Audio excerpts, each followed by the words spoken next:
because there's so many funerals I've attended, so many bases I've visited. And you know, not all losses are equal. Not all losses are equal. And what used to drive me crazy, I could be wearing one of those red shirts, not for the military, but when I was a 29-year-old kid, I got elected to the United States Senate out of nowhere on November the 7th. And I got a phone call like you guys got, or someone walking up to me. On December 18th, I was down in Washington. I'm the first United States Senator I ever knew. And I was down in Washington hiring my staff, and I got a phone call saying that my family had been in an accident. And just like you guys know, by the tone of the phone call, you just knew, didn't you? You knew when they walked up the path. You knew when the call came. You knew. You just felt it in your bones. Something bad happened. And I knew. I don't know how I knew. But the call said my wife was dead, my daughter was dead, and I wasn't sure how my sons were going to make it. At Christmas shopping, and a tractor trailer broadsided them, and in one instant, killed two of them, and, well, and I have to tell you, I used to resent. I knew people meant well. They'd come up to me and say, Joe, I know how you feel. Right?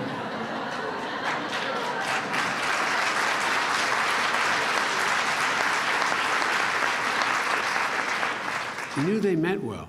You knew they were genuine, but you knew they didn't have any damn idea how you felt, right?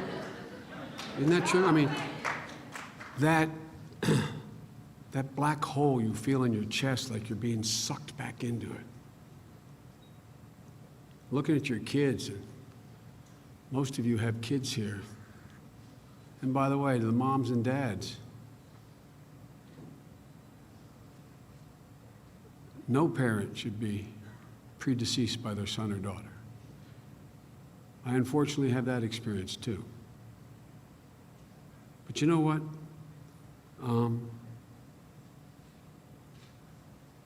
I don't know about you guys, but I was angry. Man, I was angry. You all probably handle it better than I did. I really mean it. I was angry.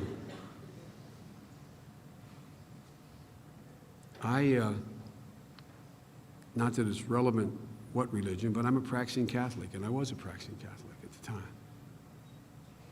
But I was mad at God. Oh, man. I remember being in the rotunda, walking through to get to the plane, to get home, to get to identify the, anyway. And I remember looking up and saying, God, as if I was talking to God, myself. You can't be good. How can you be good? You probably handle it better than I did. But I was angry. And I have a great family. And this woman literally saved my life 5 years later. But I have a great family. My mother, my brothers, my sister is my best friend in the world. And they're all there for me. But there's still something gigantic missing. And some of you, the loss occurred 2 years ago. Some of you, maybe 2 months ago. And just when you think, maybe I'm going to make it, you're riding down the road and you pass a field, and you see a flower and it reminds you. Or you hear a tune on the radio. Or you just look up in the night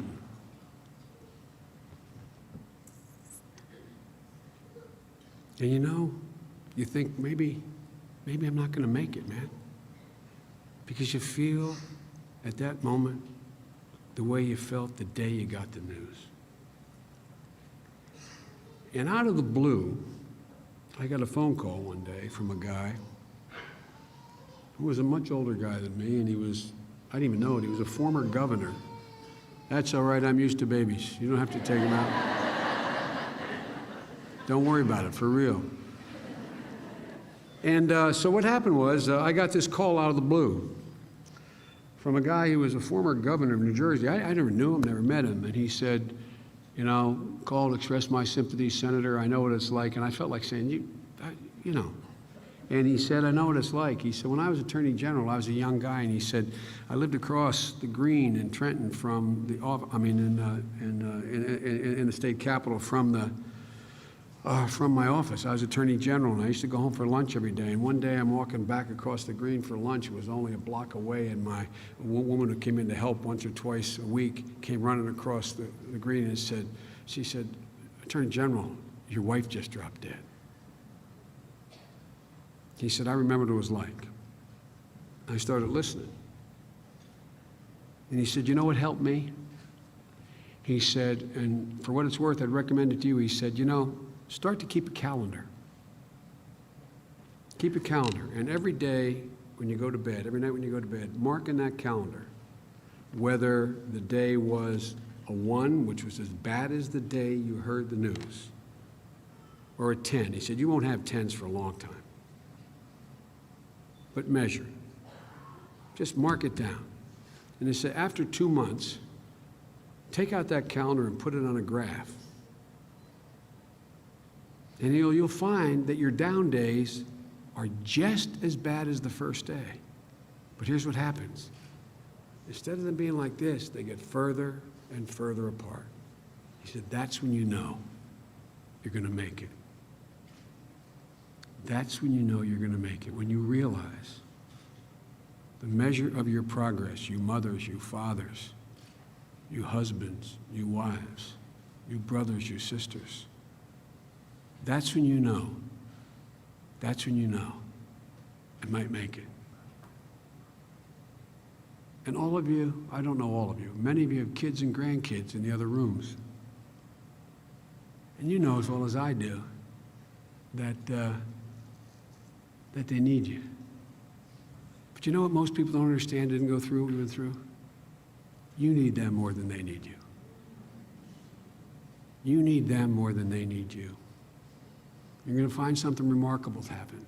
My mother, a sweet, old, wonderful Irish lady, said something at the time of the accident happened that I thought was the cruelest thing as I came out identifying. Anyway, came out. She said, Joey, she adored my wife and my daughter. She said, Joey, out of everything terrible, something good will happen if you look for it hard enough. And I thought, what a cruel thing to say. Really, I did. You know what you're going to find out? Your relationship with your son or daughter, which is already close, it's going to be like a bond of steel that runs through your chest and theirs and wraps you together. You're going to find with their brothers and sisters, they're going to be each other's best friends their entire life. Everybody's friends are their brothers and sisters. You're going to find there is a degree of difference and depth of relationship you never, ever, ever thought could happen. And I'm going to say something outrageous. I was a good and caring father before the accident. In a bizarre way, it's almost harder for the parents of our fallen heroes. Because parents never expect to have a child predecease them. Never. And the irony is, when Jill, and this is the most incredible woman in the world, when Jill makes up the wreaths for us on December 18th, when we have a special mass for the gravesite, when Jill on Mother's Day walked me out to the cemetery and brought flowers, I brought for my mom, and she brought the favorite flower for my deceased wife and daughter. what happens is that there really is hope. The ache in the back never goes away, but it gets controllable. Because, folks, it can and will get better. There will come a day, I promise you, and you parents as well, when the thought of your son or daughter, or your husband or wife, brings a smile to your lips before it brings a tear to your eye. It will happen. My prayer for you is that day will come sooner or later. But the only thing I have more experience than you in is this. I'm telling you, it will come. And after a while, it doesn't make the loss any easier or harder. After a while, you get tired of, you feel like you're relying on your family too much. You feel like I can't say to my mom, I can't say to my sister who moved in to help me raise my kids, I can't say to my brother. I mean, it's about time. I've got to get, and if you have somebody to talk to. So for what it's worth, and I'm no psychologist or psychiatrist, but I sought help for how to deal with my kids, and you have that advantage as well.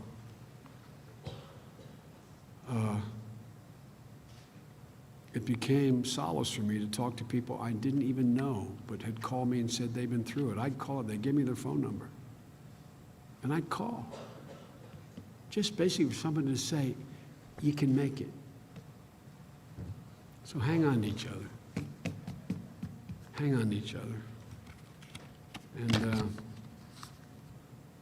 as I said, my prayer is that smile will come sooner than later. But I promise you it will come. God bless you all, and may God protect our troops. Thank you.